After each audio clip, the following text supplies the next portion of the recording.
Morning children, how are you? शुभोदय बच्चे, मैं हूं आपका अनवर सर डॉक्टर बीसी पाठशाला से। तो कैसे हैं सब लोग? तो आप फॉर्मेटिव असेसमेंट को आप अच्छी तरह प्रिपेयर हो रहे हैं। मैं आशा करता हूं आप सब लोग अच्छी तरह प्रिपेयर हो रहे हैं। और दूसरी बात यह है, तो पिछले वीडियो में हम जैसे कि ऑनलाइन एग्जाम किस प्रकार होते हैं और उसी प्रकार जो रिवीजन वीडियो 1 में और 2 में, रिवीजन वीडियो 1 एंड 2 में जो भी हम आपको बताए थे कवि परिचय के बारे में और उसी के प्रकार शब्दार्थ और भावार्थ में किस प्रकार के प्रश्न आते हैं सब आपको बताए थे। तो बच्चे आप चलते हैं, हम जो शब्द भंडार से आपको भाषा की बात और शब्द भंडार से किस प्रकार के प्रश्न आते हैं। तो यहाँ पर शब्द भंडार है आपके जो गाती तो है पाठ में से जो शब्द भंडार है वहां से कुछ प्रश्न मैं सैंपल तौर पर यानी उदाहरण मात्र के लिए मैं यहाँ पर बता रहा हूँ। तो इस प्रकार के प्रश्न पूछे जाएंगे, ऐसे प्रश्न पूछे जाएंगे। तो आप एक उदाहरण मात्र हैं जो आप शब्द भंडार भी और भाषा की बात भी पढ़ना है। तो देखो यहाँ पर एग्जाम्पल, जर्जर शब्द का समानार्थ होता है। जर्जर शब्द का समानार्थ होता है मतलब जर्जर शब्द का समानार्थ क्या है। तो यहाँ पर 4 ऑप्शन दिया गया, ए जंगल, बी फूल, सी नया, डी टूटी फूटी। ए जंगल, बी फूल, सी नया, डी टूटी फूटी। तो आपका जो जर्जर शब्द का सही अर्थ होता है टूटी फूटी या जीर्ण शीर्ण या टूटी फूटी। तो यहाँ पर जीर्ण शीर्ण नहीं दिया, टूटी फूटी दिया था, तो ऑप्शन डी होता है। इसका जो राइट आंसर होता है ऑप्शन डी। तो उसी प्रकार यहाँ बिट नंबर 2 देखे थे, यहाँ पर दूसरा प्रश्न है। ये सब बहुलिचिक प्रश्न है यानी वस्तुनिष्ठ प्रश्न कहते हैं इनको, एमसीक्यू वस्तुनिष्ठ प्रश्न कहते हैं।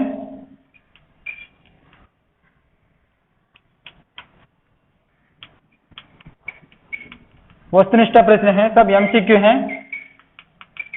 एमसीक्यू बिट्स हैं। 4 ऑप्शन देते हैं। जैसे पीर शब्द का दूसरा प्रश्न, पीर शब्द का अनेकार्थक शब्द इस प्रकार हैं। पीर शब्द का अनेकार्थक शब्द इस प्रकार हैं, ए साधु महात्मा, ए साधु महात्मा, बी पीड़ा महान, पीड़ा महात्मा, डी पेड़ वृक्ष। तो यहाँ पर अनेकार्थक शब्द मतलब क्या है? अनेकार्थक, एक ही शब्द के अलग अलग अर्थ होना, एक ही शब्द के अलग अलग अर्थ होना। यहाँ पर साधु महात्मा लगभग एक ही प्रकार के आते हैं, पीड़ा और महान, पीड़ा और महान। तो यहाँ पर पीड़ा और महात्मा, तो सही अर्थ होता है पीड़ा और महात्मा, सी। और नेक्स्ट, निम्न में विशेषण शब्द होता है। विशेषण शब्द पूछे यहाँ पर, पेड़ पौधे, बी ठंडी हवा, ठंडी हवा, सी आदमी, डी चलना। तो यहाँ पर पेड़ पौधा नहीं है और आदमी भी नहीं है और चलना, ये तीनों ऑप्शन को हम एलिमिनेट करने से ठंडी हवा ये तो विशेषण शब्द इसमें है, तो ऑप्शन बी आप लिखना है, ऑप्शन बी आप लिखना है। ओके, तो यहाँ पर 3 प्रश्न में उदाहरण मात्र दिया था। जैसे भाषा की बात और शब्द भंडार किस प्रकार के प्रश्न पूछे जाएंगे। तो बच्चे हम अब चलते हैं व्याकरणांश। व्याकरणांश से जो भी प्रश्न आपको पूछे जाते हैं उसके बारे में चर्चा करेंगे। तो आपको दिया गया व्याकरणांश कारक, आपको जो व्याकरणांश दिया था कारक, क्या दिया था? कारक। तो आपको जो व्याकरणांश दिया गया था कारक, कारक माने ऑलरेडी हम कारक के बारे में चर्चा किए थे। तो कारक से किस प्रकार के प्रश्न आते हैं एक बार चर्चा करेंगे। कारक क्या है और कारक के कितने प्रकार हैं उनके बारे में एक बार चर्चा करेंगे, एक बार रिवाइज करेंगे। तो आपको दिया गया है व्याकरणांश से कारक, इससे आपको लगभग 10 अंक ना कितने मिलते हैं। तो कारक होता है, कारक मतलब क्या है? तो कारक मतलब जनरली तो साधारण रूप से यहां पर देखते हैं,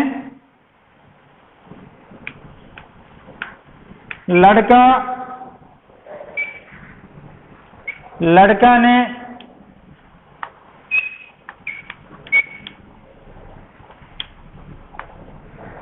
कुत्ते को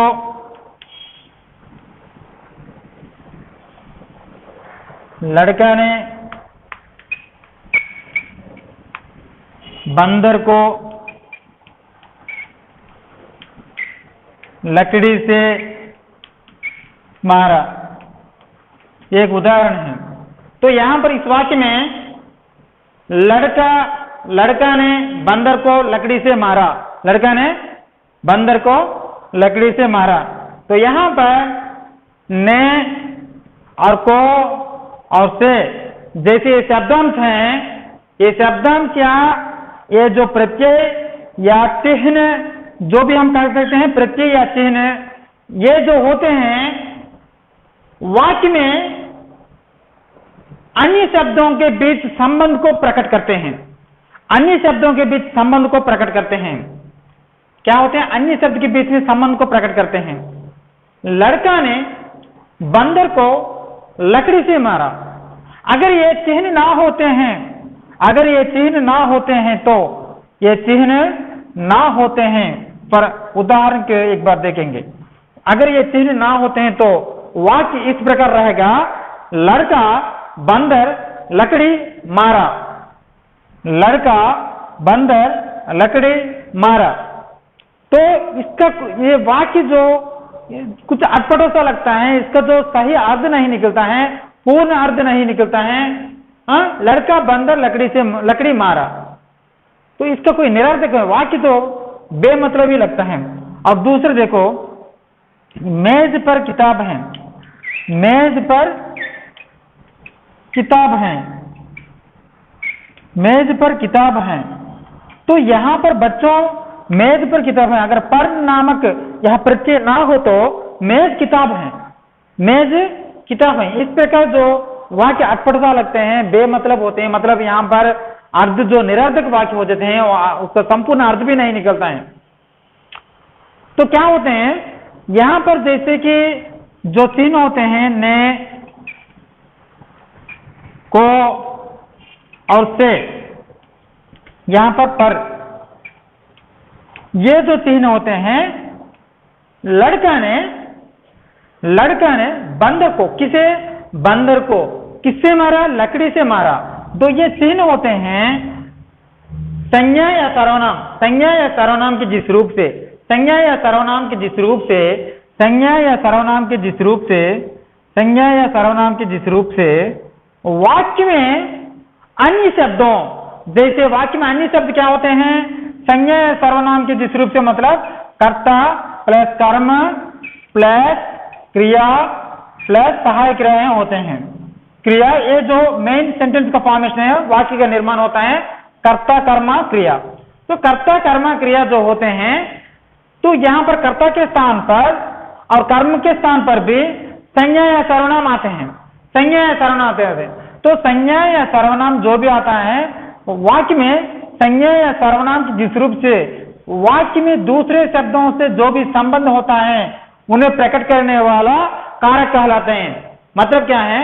कर्ता के स्थान पर संज्ञा या सर्वनाम जो भी आता है और उससे वाक्य में जो होने वाले कर्म और क्रिया और सहायक क्रिया, इनसे जो संबंध को प्रकट करने के लिए जो प्रत्ययों को उपयोग करते हैं, जो प्रत्ययों को या कुछ चिन्हों को उपयोग करते हैं, उन्हें कारक चिन्ह कहते हैं, उन्हें कारक चिन्ह कहते हैं। तो हिंदी में ऐसे कारक चिन्ह 8 प्रकार के होते हैं। हिंदी में ऐसे कारक चिन्ह कितने प्रकार के होते हैं? 8 प्रकार के होते हैं। कितने प्रकार के? 8 प्रकार के होते हैं। वे क्या हैं? हिंदी में कारक कितने प्रकार के हैं? कारक 8 प्रकार के होते हैं। हिंदी में कारक 8 प्रकार के होते हैं। तो ये 8 प्रकार के कारक क्या क्या हैं, एक बार देखेंगे। ये 8 प्रकार के कारक क्या क्या हैं? तो पहला होता है कर्ता कारक, पहला होता है कर्ता कारक। दूसरा होता है कर्म कारक,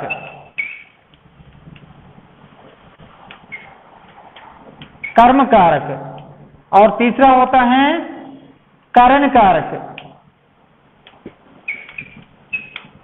करण कारक।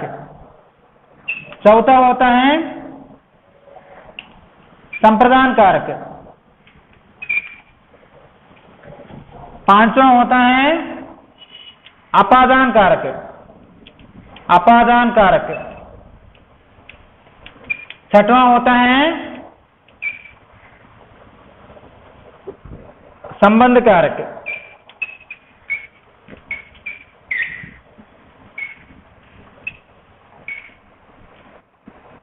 संबंध कारक, सातवां होता है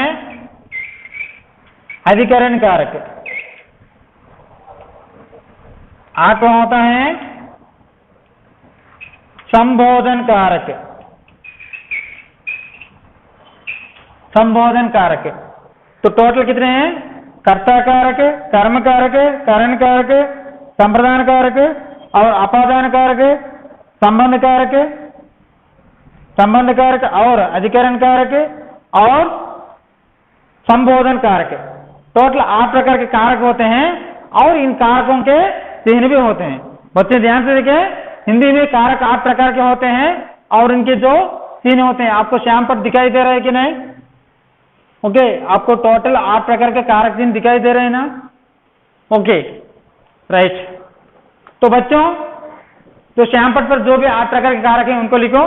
तो इसी प्रकार इन कारकों के 8 प्रकार के कारकों के चिन्ह भी होते हैं। कर्ता कारक ने और कर्म कारक को और करण कारक से, उसी प्रकार संप्रदान कारक के लिए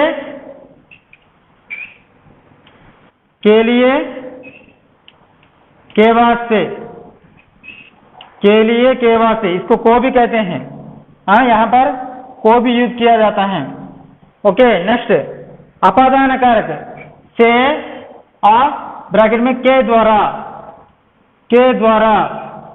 से एंड के द्वारा। ओके, नेक्स्ट अधिकरण कारक देखो, संबंध कारक देखो यहाँ पर का के की और उसी प्रकार यहाँ पर देखो अधिकरण कारक में पर, उसी प्रकार संबोधन कारक अरे अजी। ओके बच्चों, तो कारक क्या है? 8 प्रकार के। कर्ता कारक ने कर्म कारक को और करण कारक से और उसी प्रकार संप्रदान कारक के लिए के वास्ते को भी यूज किया जाता है। अपादान कारक से के द्वारा और संबंध कारक का के की और इसी प्रकार अधिकरण कारक में पर, संबोधन कारक अरे अजी, ये कारक 3 होते हैं। ओके स्टूडेंट्स, और नेक्स्ट अब जाते हैं। तो इस पर बिट्स किस प्रकार पूछा जाता है? बिट्स इन कारक पर किस प्रकार पूछा जाता है? तो ऑलरेडी हम कारक का जो वीडियो आपको भेजे थे, तो उस वीडियो को वॉच कीजिए। तो 1 बाय 1 एक बार एक्सप्लेन कर देंगे सिंपली। कर्ता कारक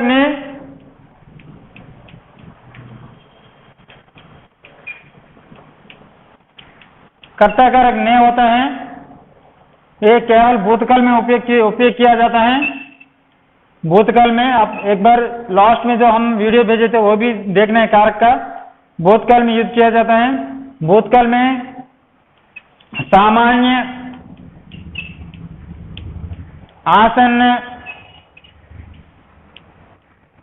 आसन्न, पूर्ण, संदिग्ध,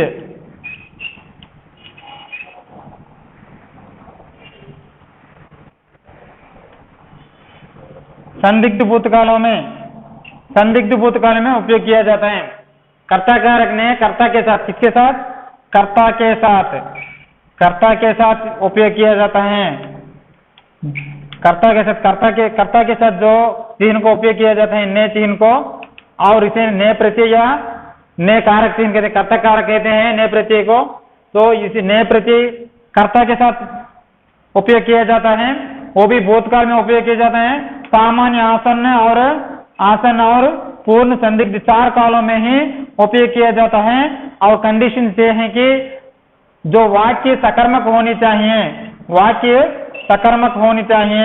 सकर्मक मतलब क्या है? वाक्य में कर्ता प्लस कर्म प्लस क्रिया, वाक्य में कर्ता कर्म क्रिया 3 भी आए तो वह सकर्मक क्रिया होता है। सकर्मक क्रिया मतलब क्या है? वाक्य में कर्ता कर्म क्रिया 3 भी आए तो सकर्मक क्रिया होता है। ओके, इसे वाक्य में कर्ता कर्म क्रिया 3 भी आए तो वह सकर्मक क्रिया कहलाता है। नहीं तो वाक्य को कभी किसे क्या इन 2 शब्दों से प्रश्न करने पर किसे क्या, इन दो शब्दों से प्रश्न करने पर, किसे क्या वाक्य को इन दोनों शब्दों से प्रश्न करने पर, वाक्य को क्वेश्चन करने पर आंसर मिले तो, उत्तर मिले तो वह सकर्मक क्रिया होता है, उत्तर ना मिले तो अकर्मक क्रिया होता है। उसी समय सेंटेंस भूतकाल में होना चाहिए।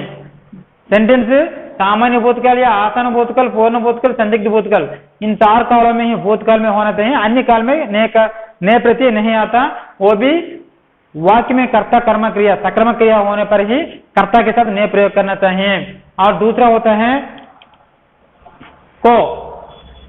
आपको देखो यहां पर को 2 बार आया था, को 2 बार आया था। किस प्रकार आया था को प्रत्यय 2 बार आया था। कहां पर आया था को? कर्म कारक, कर्म कारक में आया था, कर्म कारक में आया था। और उसी प्रकार संप्रदान कारक में आया था, संप्रदान कारक में आया था। कर्म कारक को जो सिंबल होता है ये 2 बार आया था, एक कर्म कारक में आया था, 2 संप्रदान कारक में आया था। कभी भी CO2 मतलब उसे कर्म कारक मतलब कर्म के साथ को यूज किया जाता है, कर्म के साथ को यूज किया जाता है, वो कर्म कारक है, कर्म के साथ यूज किया जाता है। और दूसरी बातें हैं कभी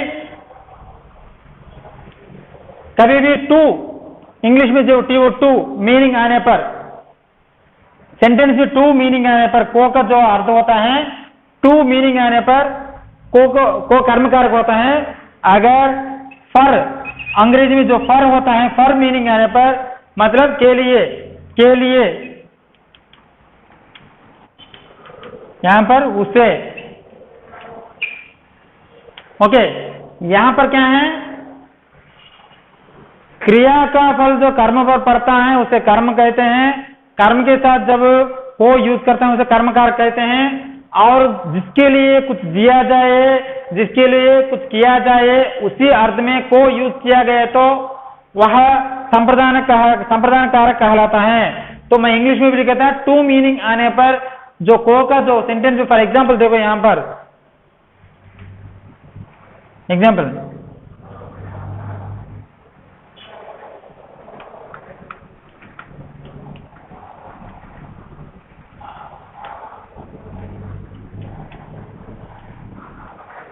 मारा, राम ने रावण को मारा, मतलब यहां बाई मैंने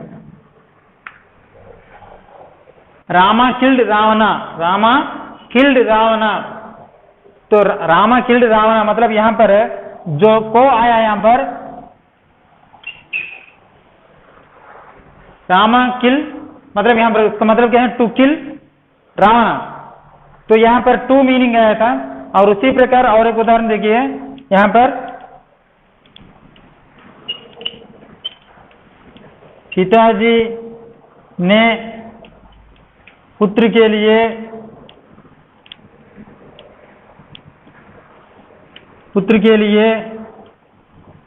खिलौने लाए, खिलौने लाए। पिताजी ने पुत्र के लिए खिलौना लाए। यहां पर के लिए इज इक्वल टू को, पिताजी ने पुत्र को मतलब पुत्र के लिए खिलौने लाए। यहां पर के लिए क्या होता है, यहां पर फर या फर मीनिंग आता है, तो इसका अर्थ होता है। और दूसरा वर्ड देखो, मैं नहाने को नल के पास जा रहा हूं, नल के पास जा रहा हूं।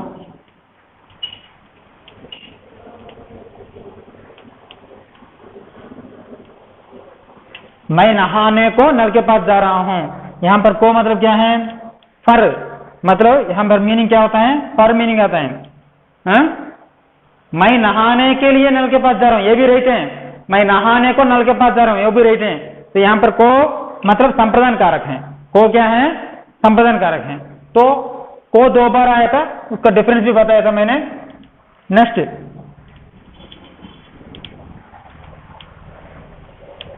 नेक्स्ट 2 टाइम्स आने वाले सिंबल और रखे हैं से। 2 टाइम्स आने वाले सिंबल और एक हैं से। कारक चिन्ह में से भी 2 बार आया था। कहाँ कहाँ आया था? वो एक करण कारक में आया था,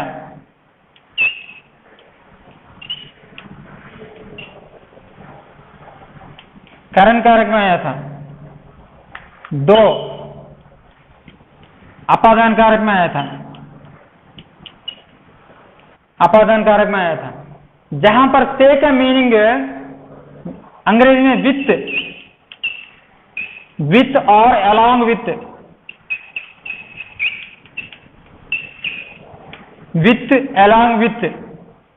मीनिंग आया तो वो जो से है करण कारक होता है। से का मीनिंग होता है विथ अलोंग विथ मीनिंग आने पर से करण कारक होता है। मतलब यहां पर क्या है? करण मतलब करण कारक मतलब साधना, साधन क्रिया का साधन, क्रिया का जो साधन को बताता है वह इंस्ट्रूमेंटल केस कहते हैं अंग्रेजी में। इंस्ट्रूमेंटल केस मतलब क्रिया का साधन को बताने के समय से यूज करते हैं तो वह करण कारक होता है। कैसे? अध्यापक ने खड़ी से लिख रहे हैं, अध्यापक ने खड़ी से लिख रहे हैं तो क्या होता है? अध्यापक ने खड़ी से, अध्यापक ने कलम से लिख रहे हैं तो यहां पर अध्यापक जो लिखने का जो साधन होता है कलम, तो उस वहां पर यूज किया गया से, कलम से। यहां पर साधन के इंस्ट्रूमेंटल जो साधन के लिए जो से यूज करते हैं तो वह करण कारक होता है, करण कारक होता है। और दूसरा से, जैसे कि यहां पर से जो मीनिंग होता है, यहां पर जो से का मीनिंग होता है फ्रॉम अपादान कारक मतलब अलग होना। The meaning of separation, the meaning of separation मतलब क्या है? किसी एक चीज, किसी एक वस्तु एक स्थान से दूसरे स्थान यानी उसके स्थान को स्थान भ्रंश होना, स्थान का भ्रंश होना यानी स्थान को स्थानांतरण होना, जैसे अपने स्थान से अलग होना। इसी का अर्थ में अपादान का अर्थ होता है अलग होना, अपादान का अर्थ अलग होना। अलग होने के भाव में से यूज करते हैं तो फ्रॉम से यूज किए तो वहां पर अपादान कारक होता है। से क्या होता है? अपादान कारक होता है। उदाहरण के लिए यह बस विजयनगरम से, यह बस विजयनगरम से, यह बस विजयनगरम से वैजाग जा रही हैं, वैजाग जा रही है। तो यहां पर यह बस विजयनगरम से, तो यह अपादान कारक है, यह अपादान कारक है। से मतलब फ्रॉम मीनिंग है। यह बस, इस bus going from Vizianagaram to Vizag, from Vizianagaram to Visakhapatnam. Vizianagaram to Vizag मतलब विजयनगरम, फ्रॉम विजयनगरम टू विशाखापट्टनम। तो यहां पर क्या होता है? से अपादान कारक होते हैं। नेक्स्ट,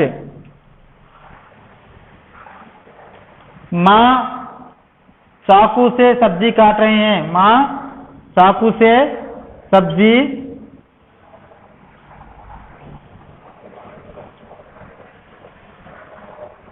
मां चाकू से फल काट रहे हैं, फल काट रही हैं।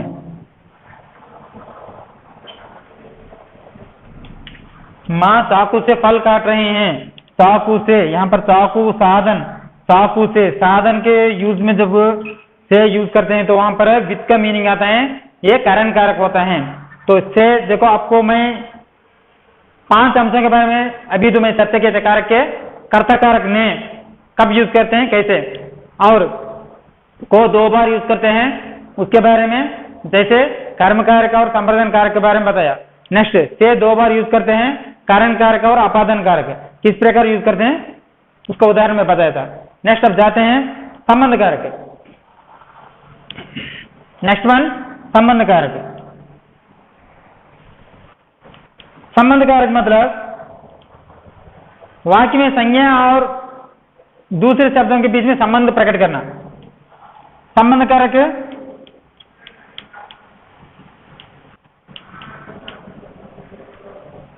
संबंध कारक में 3 प्रत्यय होते हैं, का, के, की।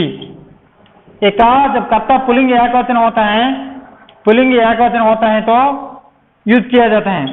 के पुल्लिंग बहुवचन हो तो यह कारक तीनों उपयोग किया जाता है। स्त्रीलिंग एकवचन और बहुवचन, स्त्रीलिंग एकवचन और बहुवचन दोनों में की यूज किया जाता है। कैसे यूज किया जाता है? संज्ञा जब उदाहरण के लिए यहां पर डैश, यहां पर उदाहरण देखिए,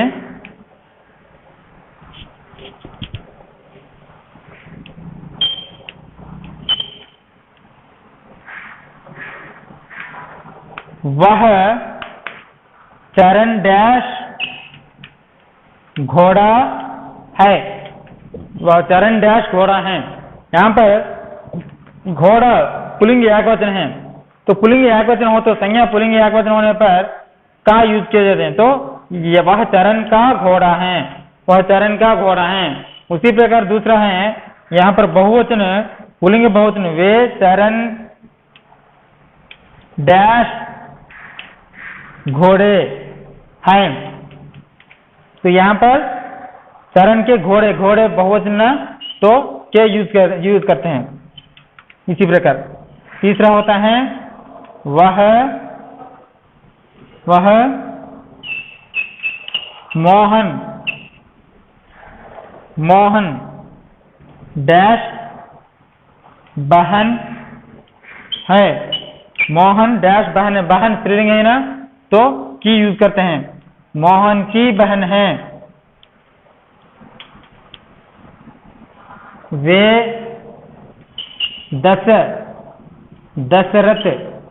दशरथ डैश रानियां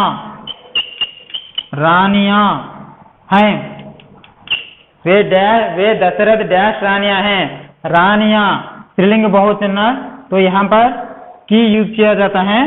तो आपको ये पुल्लिंग बहुवचन या बहुवचन कैसे पता चलता है? यहाँ पर हाई पर नुक्ता होता है, बिंदु होती है, तो वह स्त्रीलिंग बहुवचन है। ये संबंध कारक का एक्सप्लेनेशन। और लास्ट होता है और दूसरा अधिकरण कारक है। तो अधिकरण कारक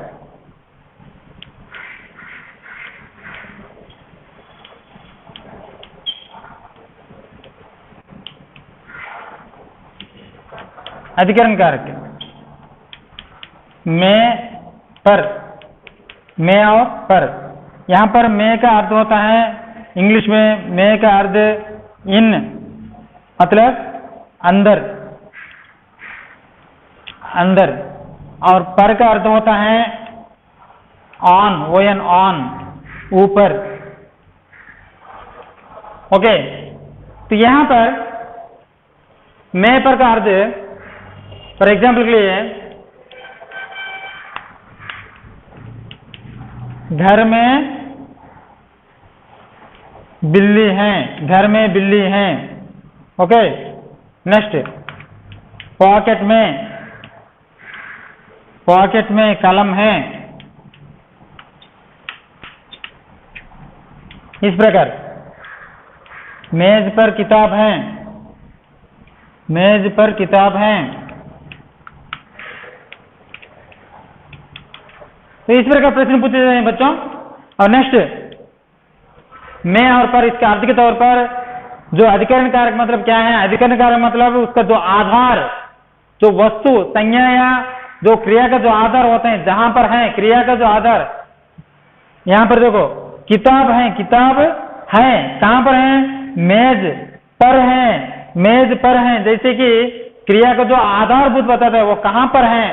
पेड़ पर कौवा है, पेड़ कहाँ है? कौवा पर। कहाँ है? कौवा पर है। तो यहाँ पर क्रिया का जो आधारभूत, उसका जो आधार या बेस के बारे में बताया जाता है अधिकरण कारक।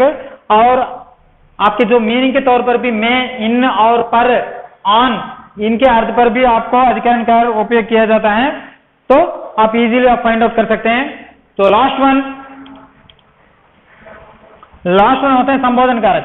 संबोधन कारक मतलब सैल्यूटेशन, सैल्यूटेशन मतलब पुकारना, किसी को पुकारना या बुलाना, संबोधन कारक है।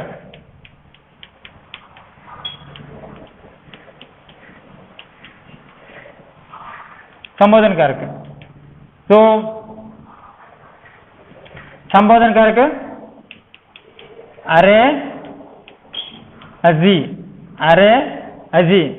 तो बच्चे ये है यहाँ पर अरे अजी जो पुकारना होता है, अजी सुनो, अरे ये क्या हुआ, ऐसे जो एक्सक्लेमेटरी जो सेंटेंस होते हैं, जो इसको संबोधन कारक कहते हैं। क्या कहते हैं? संबोधन कारक कहते हैं। तो 8वां, तो बच्चे देखिए यहाँ पर कुछ ऐसे प्रश्न मैं बता रहा हूं आपको, उस प्रश्न आप देखिए और उस प्रश्न के अनुसार आप कुछ मॉडल के जो प्रश्न यहाँ पर मैं बता रहा हूं, देखो, जो जैसे कि प्रश्न इस प्रकार पूछे जाएंगे। देखिए, तो कारक के जो मॉडल आपके प्रश्न आते हैं एमसीक्यू, इस प्रकार पूछे जाते हैं। Okay, right. तो बच्चे अभी तक जो भी आपको जो कारक के बारे में बताया था और इसी प्रकार जो मॉडल के जो बिट्स भी आपको एमसीक्यू बिट्स के जो पेपर के जो कटिंग भी बताए थे आपको, इस प्रकार आपको जो फॉर्मेटिव असेसमेंट होगा। तो अभी तक जैसे शब्दार्थ और भावार्थ, उसी प्रकार जो भाषा की बात, शब्द भंडार और कारक व्याकरण चिंता, इन अंशों के बारे में आप जो सीखे रिवीजन में। तो मैं आशा करता हूं कि आप अच्छी तरह फॉर्मेटिव एग्जाम लिखेंगे। धन्यवाद।